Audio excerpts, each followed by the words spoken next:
Well, good afternoon, everyone. Here we are again. So, what a beautiful day, I think. Anyways, it's a gorgeous day. It's very windy. As little Winnie the Pooh would say, it's blustery. And we've got a gorgeous sun out next to this beautiful, huge evergreen tree. Christmas tree. I'll call it a Christmas tree. Hey, Jerry, how are you? Hi, Marianne. Anyways, so day number 3 of the 30 Habits for Happiness. Guess what day number 3 is? Exercise. I'm walking. So I won't stay on long today. What to do? So besides fit, obviously is one of the more important ones. By the way, you probably figured this out by now. My physical exercise is my favorite is walking. I just love walking. And I this because exercise changes your physiology, all the things that go on in your body, and they can bring you happiness. And of course, I don't know all the technical terms for it all, but I know that when you are physically active, it does change things in your brain and the way you think and all those other kinds of things. So being physically active is super important. Our bodies are made to move. They're made to move for a lot of years, actually. So one of the things I think about is, taking good care of it in some regard has a lot to do with longevity as well as mental longevity, being able to be sharp when you're older. A lot of the things that happen mostly in the United States, but it's kind of all over now, I think, is we've had so many health issues because of not only the way food is made, delivered, and grown, but also all the medications that are out there. It's getting windy. And also the depletion of our soil. An apple today has, I think, probably 1/10 of the nutrition that an apple 50 years ago had because of the soil. So years and years ago, there was another one of those little sayings. It was, an apple a day keeps the doctor away. Some of you probably remember that saying. And there was a reason for that.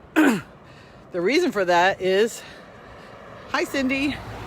The reason for that is that an apple had a great deal of nutrition in it. Just one apple at that time.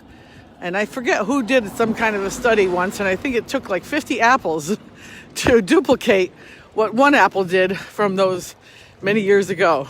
In my lifetime, though. It's not really that long ago, right?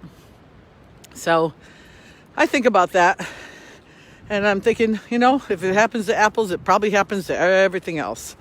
There was no such word as organic when I was growing up. Everything already was. They didn't have to label it organic. And we didn't have all these chemicals on our food, and we didn't have all these chemicals in us. We didn't have all the chemicals that people put on their body. One of the things I'm pretty good at is not putting anything on me that I wouldn't put in me. In other words, I don't put lotions on me.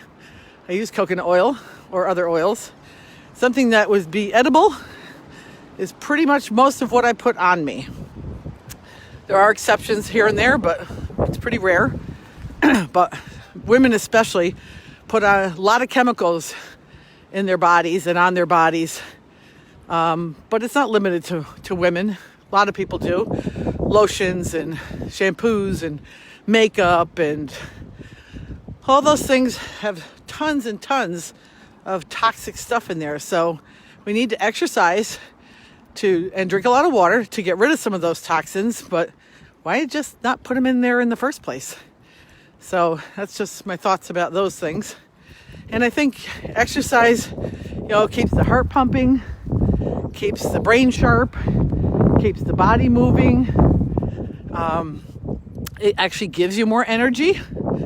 You've probably noticed that when you do go out and do some exercise, or some people like to go to the gym. I guess that's not being encouraged at this point because none of them are open, which I thought to me would be kind of an essential thing for some people. I know it is for some people, very important, and they miss their gym. And I'm sure the gym has a lot of social aspects to it as well, but if the main reason is exercise and they're not getting it from the gym, I hope they're getting it some other way.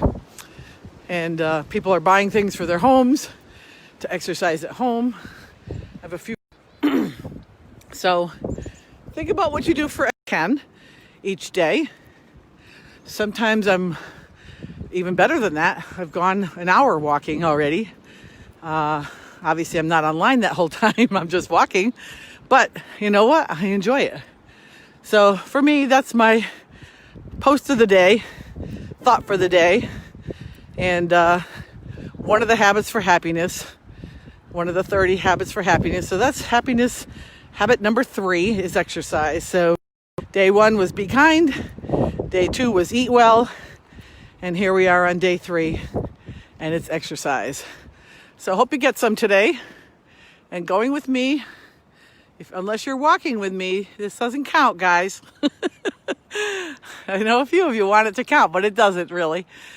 So I will see you again tomorrow, and I send you lots of love and blessings on this Good Friday for some people who are celebrating Passover and Good Friday and a religious holiday. I was actually born on Thursday, Maundy Thursday, 64 years ago. I was born on Easter weekend. So pretty cool. Little tidbit of information about me. So my mother remembers it well. And there was a blizzard here in Connecticut that weekend as well. So I'm signing off with our bright sunshine, sending you love and light, and remembering that the sun is always there for you, taking good care of you, just like universal intelligence, your creator, your God, whatever it is that you believe in. It's taking good care of you every day. Signing off for now. Till next time. Love y'all. Bye for now.